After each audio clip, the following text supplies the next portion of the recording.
क्या आपने कभी सोचा है कि एक संत जिनसे लाखों लोग जुड़े हुए हैं, वे आपकी मनोकामनाओं को कैसे पूरा कर सकते हैं? कैसे आपके जीवन में इतने बड़े बड़े बदलाव आ जाते हैं?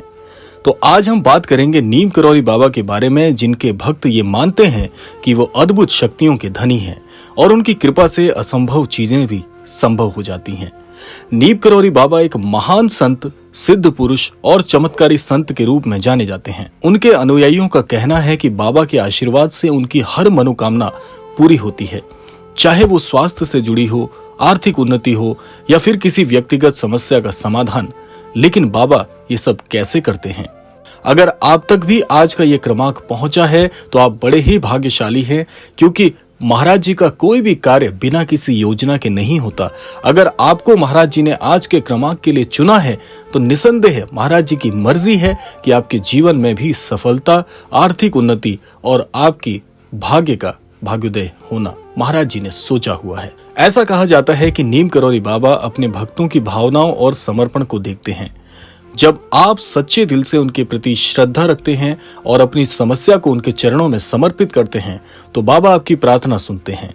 वो किसी भी परिस्थिति में आपकी सहायता करने की क्षमता रखते हैं, क्योंकि महाराज जी का मानना है कि भगवान हर व्यक्ति के भीतर ही होते हैं और महाराज जी यही सिखाते हैं, जो लोग हर व्यक्ति में ईश्वर को देखते हैं, ऐसे लोग कभी भी अकेले नहीं होते। ऐसे लोगों की सहायता के लिए मुझे स्वयं उपस्थित होना पड़ता है।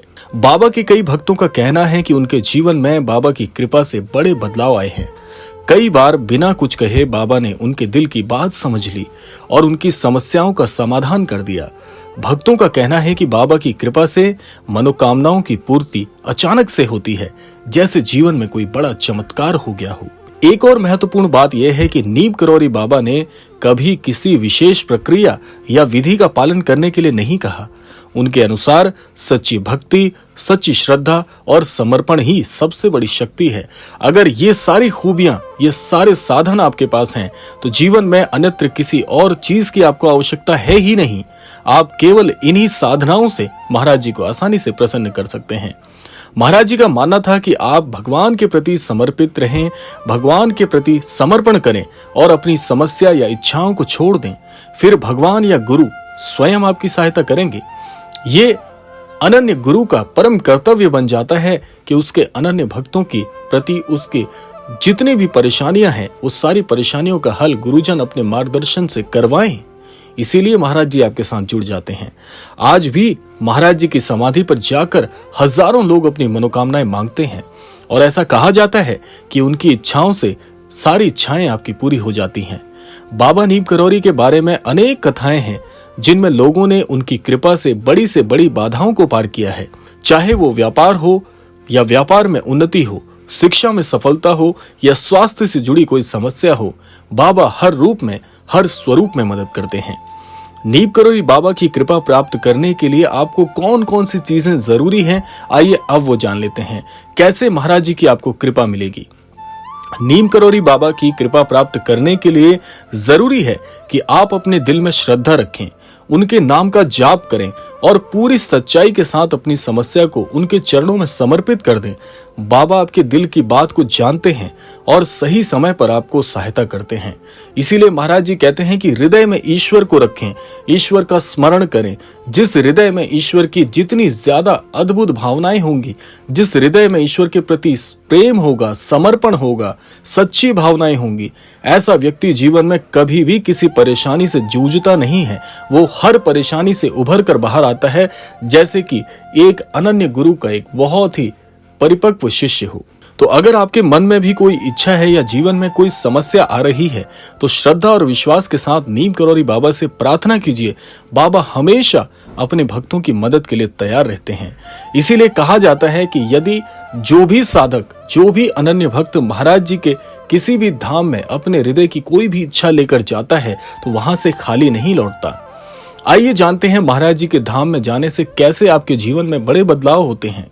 अगर बात की जाए कैंची धाम की, तो कैंची धाम महाराज जी का सबसे प्रिय धाम माना जाता है। ऐसा कहा जाता है कि महाराज जी आज भी कैंची धाम में दिव्य रूप में वास कर रहे हैं। इसीलिए कैंची धाम की मान्यता है कि यदि महाराज जी के कैंची धाम में आप दर्शन करके आते हैं तो महाराज जी की दिव्यता, महाराज जी का ओज और महाराज जी की शक्तियां आपसे जुड़ जाती हैं। जैसे कि एक गुरु अपने शिष्य की उंगली थामकर उसे सही प्रकार से मार्गदर्शित करके उसकी मंजिल तक छोड़कर आता है, ऐसी ही दिव्य ऊर्जाएं आपके साथ जुड़ जाती हैं। ऐसा कहा जाता है कि श्री कैंची धाम में जो भी अनन्य भक्त स्वयं स्वरूप में जाता है, वो जब वहां से लौटता है तो उस स्वरूप में स्वयं श्री महाराज जी विद्यमान हो जाते हैं। और आप सोचिए, दुनिया का ऐसा कोई काम नहीं है जिस काम में महाराज जी का मार्गदर्शन यदि शामिल हो जाए और आप उस कार्य में असफल हो जाएं। इसीलिए श्री कैंची धाम से दर्शन करने के बाद जो व्यक्ति अपने काम पर लौटता है, ऐसा व्यक्ति निसंदेह उस काम में सर्वश्रेष्ठ स्थान को प्राप्त करता है और ऐसे हर काम में जिस पर भी वो हाथ रखता है, जैसे सफलता की प्रत्यक्ष मोहर उस काम पर लग जाती है।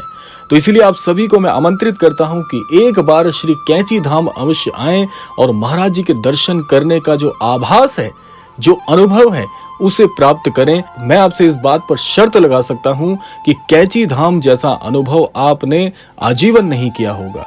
श्री कैंची धाम का अनुभव आज से पहले आप सभी के लिए अभूतपूर्व रहेगा और इस अनुभव को आप आजीवन भूल नहीं पाएंगे, क्योंकि जो दिव्यता वहां पर विद्यमान है, महाराज जी का जो ओज वहां पर निवास करता है, उस ओज के संपर्क में आते ही आप स्वयं में स्वयं नहीं रह जाते, आप बहुत ही अलौकिकता को प्राप्त करते हैं। और जब आप उस धाम से लौटते हैं तो आपके अंदर एक जैसे बहुत ही तीव्र आत्मविश्वास विद्यमान हो जाता है, आप अपने सर्वश्रेष्ठ स्वरूप में हो जाते हैं। और आप सोचिए, जब हर व्यक्ति अपने काम पर या किसी भी विद्या पर अपना सर्वश्रेष्ठ देता है तो उस काम का सफल होना तो पहले से ही तय है। तो इसीलिए कहा जाता है कि कैंची धाम में जाकर महाराज जी के दर्शन करने वाला व्यक्ति कभी भी विफल नहीं होता। और जो भी व्यक्ति श्री कैंची धाम में दर्शन कर कर अपने काम पर वापस लौटा है, उसने उस काम को सर्वश्रेष्ठ बना दिया है, स्वयं को सर्वश्रेष्ठ बना दिया है। और ऐसी बहुत सी हस्तियां हैं जो आज भी श्री कैंची धाम पहुंच रही हैं। बहुत सी ऐसी हस्तियां हैं जो श्री कैंची धाम में दर्शन करके अपने काम पर लौटी हैं और उन्होंने इस समाज को, इस विश्व को अपना सर्वश्रेष्ठ देकर उस काम की महानता को बढ़ा दिया है। तो इसीलिए कहा जाता है कि महाराज जी कभी भी बेवजह किसी व्यक्ति के साथ नहीं जुड़ते। आपको भी यदि क्रमांक पहुंच रहा है, आप तक भी एक क्रमांक आया है, तो ये समझ लीजिएगा कि महाराज जी चाहते हैं कि आपका जीवन परिवर्तित हो, आप अपने जीवन में आपका सर्वश्रेष्ठ दे पाएं, आपका स्वरूप परिवर्तित हो। आज अपने जीवन को बदलने का सबसे बड़ा अवसर महाराज जी आपको प्रदान कर रहे हैं। तो इसीलिए मैं आप सभी से कहना चाहूंगा कि जो भी इस क्रमांक का श्रवण कर रहे हैं, इस क्रमांक को देख रहे हैं, जहां जहां तक भी मेरी वाणी पहुंच रही है, उन सबके लिए मैं महाराज जी के आशीर्वाद को आकर्षित करता हूं। उन सभी के लिए मैं प्रार्थना करता हूं कि हे महाराज जी, हमारे सभी अनन्य दर्शकों को, हमारे सभी श्रोता गणों को अपने आशीर्वाद से ओतप्रोत करें और सभी के जीवन में कल्याण की स्थिति को प्रदान करें। इसी कामना के साथ समय आ गया है विदा लेने का भी, और विदा लेने से पूर्व समय है प्रार्थना का। यही प्रार्थना करना चाहूंगा कि श्री महाराज जी सभी को सन्मति और सद्बुद्धि की प्राप्ति कराएं और इस संपूर्ण सृष्टि का, इस संपूर्ण लोक का कल्याण हो। इसी कामना के साथ विदा लेते हैं, मिलते हैं अगले क्रमांक में। तब तक के लिए जय श्री राम, जय गुरुदेव, जय उत्तराखंड।